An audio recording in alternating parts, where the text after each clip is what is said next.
Bonjour, je vais vous parler du calendrier de chance et de prudence pour le mois de février 2019. Alors, le calendrier de chance et de prudence, c'est un truc qu'on a essayé, c'est complètement nouveau.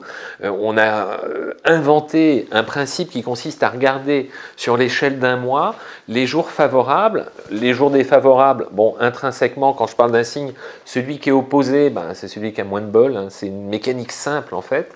On a fait un essai le mois dernier, c'était une première, ça vous a beaucoup plu, vous avez bien liké, ça nous a fait super plaisir, c'est ce qui nous fait le plus plaisir, donc n'hésitez pas à liker, à appuyer, etc. Partagez, enfin bon voilà, c'est super. Comme ça vous a plu, on a décidé de refaire la même chose, ce calendrier de chance et de prudence, pour le mois de février. Alors comment ça marche ? Tout bête, hein, je vous le refais vite fait, je prends les éphémérides, toutes les positions planétaires, et je regarde la planète qui nous concerne tous au niveau des humeurs, c'est la Lune. Et la Lune, en l'espace d'un mois, elle fait 17 degrés par jour, elle va transiter tous les signes, elle va passer sur tout le monde, donc sur un mois, tout le monde va être concerné par un moment où la Lune va nous apporter une influence un peu sympa, et c'est des moments durant lesquels tout ce qui est monde émotionnel, ressenti, intuition, épidermique, réceptivité plus forte, etc. Donc si on arrive à canaliser pour ne pas saturer, ce sont toujours des périodes plus marquées par des émotions plus riches, par des choses plus aiguës qui passent. Donc signe après signe, vous allez voir tout au long du mois les jours qui vous sont favorables. Allez, c'est parti pour ce mois de février 2019. La Lune est en Capricorne le 1er et le 2 février, Capricorne. Période durant lesquelles votre sensibilité au monde extérieur est plus aiguë, vous percevez davantage ce qui se passe autour de vous, période intéressante. Donc quand je dis Capricorne, pensez immédiatement les deux signes qui sont en trigone qui en bénéficient, les deux autres signes de terre, c'est un truc que vous allez l'acquérir vite fait, l'avoir en tête. Donc excellent pour les Capricornes, en même temps donc bon pour les Taureaux, bon pour les Vierges. Tac tac, 120 degrés, terre, terre, voilà. Ensuite, la Lune passe en Verseau le 3 et le 4, donc excellent pour les Verseaux, et donc sur ce jeu des trigones, bon pour les balances, et bon pour qui ? De l'autre côté, pour les Gémeaux. Ensuite, on est au 5 et 6, la Lune est toujours dans le signe du Verseau, hein. 5 et 6, elle est loin, là. Donc on passe le 6 et 7, pardon. 6 et 7, la Lune passe en Poissons. Excellent pour les Poissons, excellent pour les Cancers, excellent pour les Scorpions. Ensuite, on passe au 8 et au 9, c'est en cours de journée, jusqu'au 10, ça fait 2 jours là. Donc à partir fin de journée du 8, 9 et 10, la Lune passe en Bélier, excellent pour les Béliers, très bon pour les Lions, très bon pour nos Sagittaires. En plus, ça réactive des aspects dans le ciel qui sont déjà en présence, c'est ce qu'on appelle des transits relais. La Lune réactive, on met une deuxième couche sur un truc qui est une toile de fond et déjà extrêmement porteur. Donc mes signes de feu, vous avez la pêche, profitez-en. La Lune passe en Taureau le 11 et le 12. Donc on l'a vu, quand elle est en Taureau, elle est bonne pour les Vierges et bonne pour les Capricornes. La Lune passe en Gémeaux le 14 et le 15. Excellent pour les Gémeaux, excellent pour les Balances, excellent pour les Verseaux. Ensuite, la Lune passe en Cancer le 16 et le 17. 16-17, on se doute, nos amis Cancers, vous pouvez souffler, c'est une bonne pause.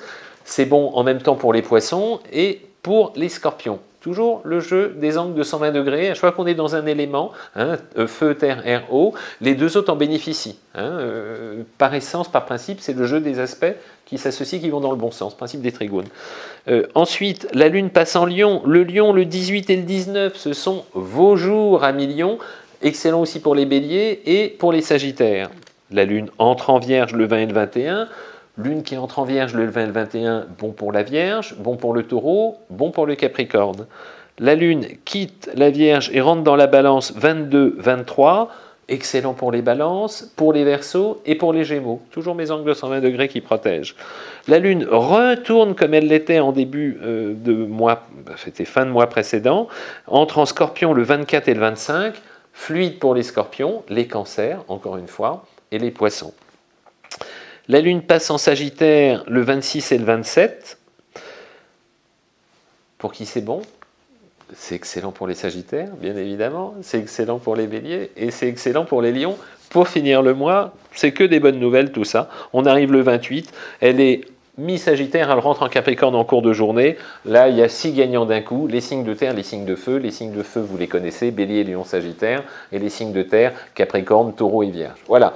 un mois avec toutes les positions des lunes, quand c'est harmonieux, quand c'est fluide, quand les influences sont bonnes, quand la lune vous protège, c'est bon au niveau de l'humeur.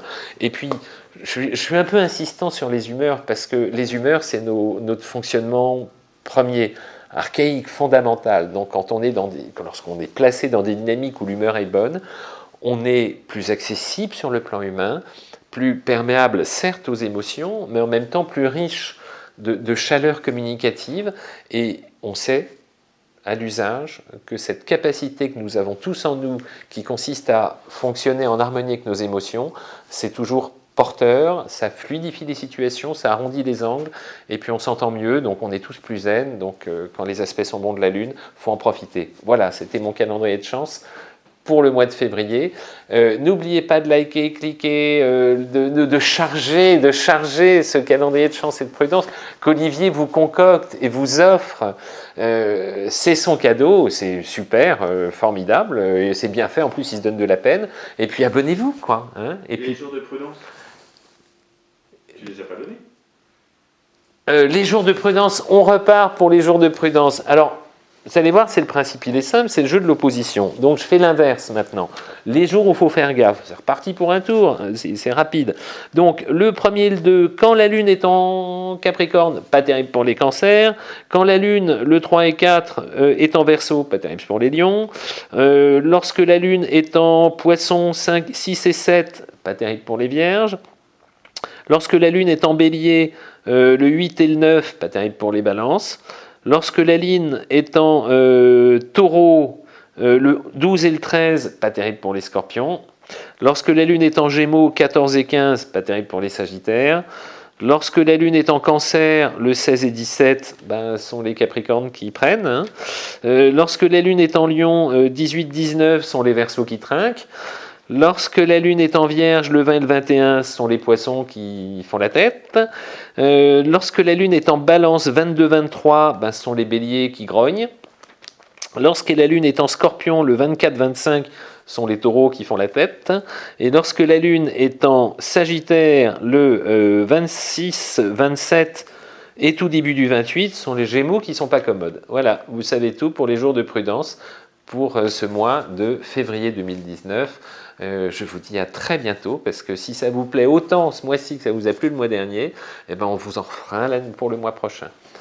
À bientôt, merci. Ciao, ciao.